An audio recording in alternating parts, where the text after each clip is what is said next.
I'm Ian Adamson. And Danny Abshire. We've been running this morning and we were talking about good running form and natural running gait.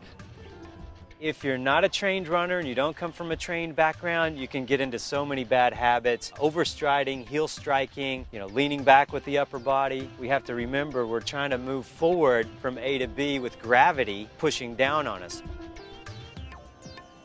Taking your shoes off, running across a nice grass surface, you'll notice that it's really not natural to strike your heel.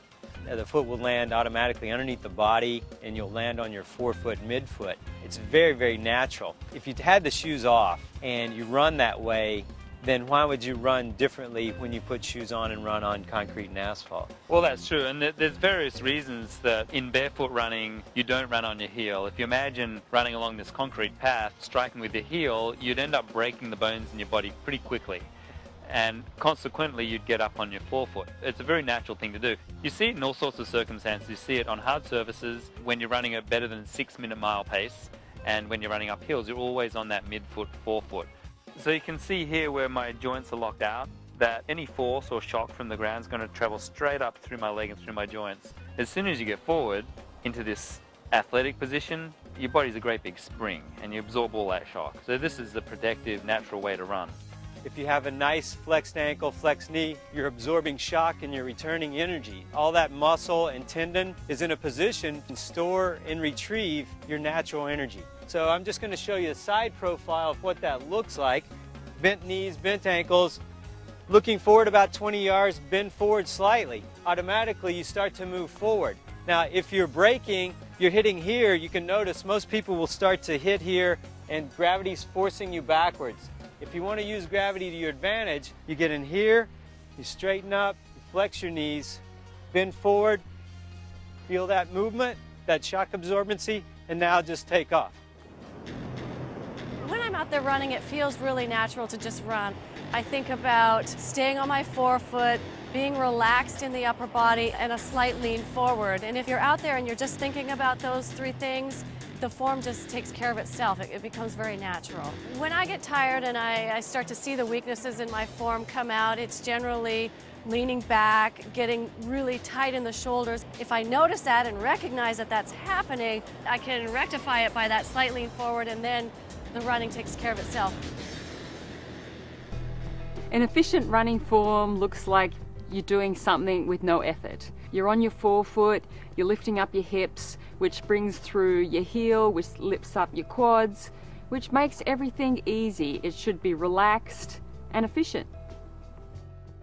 When I first meet an athlete, regardless of their actual running ability, I emphasize form and running economy. It's just so key. I think people just think you don't have to focus on running technique at all, but it's so important for all levels of runners. First thing I tell a heel striking runner is to land more midfoot, plain and simple. It's a short, quick running style. It's not a long, stretched out, overstriding heel plant.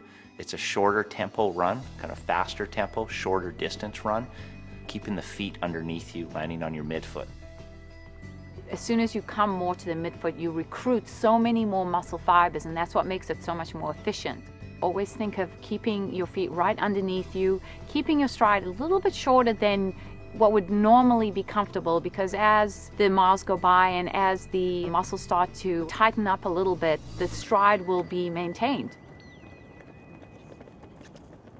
Whether it's running, swimming, cycling, the simpler the better. I mean, there's a lot of great tools out there to help you maximize your performances, but in the end, this is recess.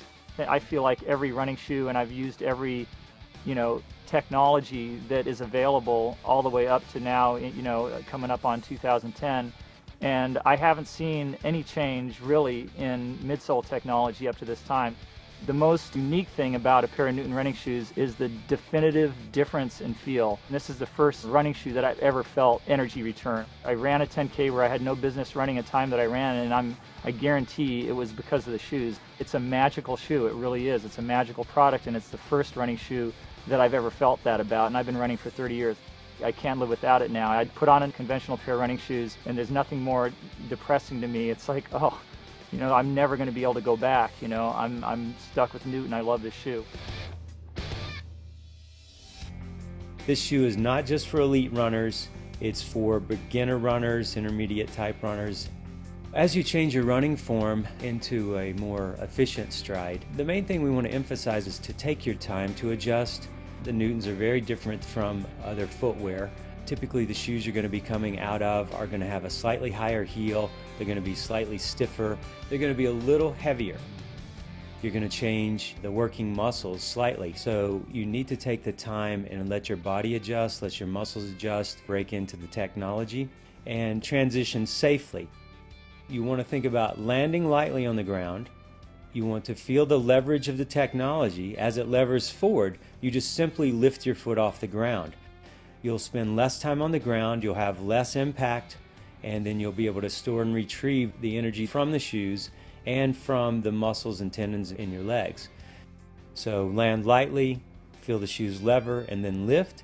You're flowing forward with gravity as opposed to gravity slamming you down to the ground and working against you. So keep those things in mind. You want to transition slowly if you are coming from the heel strike. If you're a midfoot, forefoot striker, still take a little bit of time to adjust to the shoes. The benefits that we're finding are improved speed, fewer strains once you're adjusted to the technology, and quicker recovery.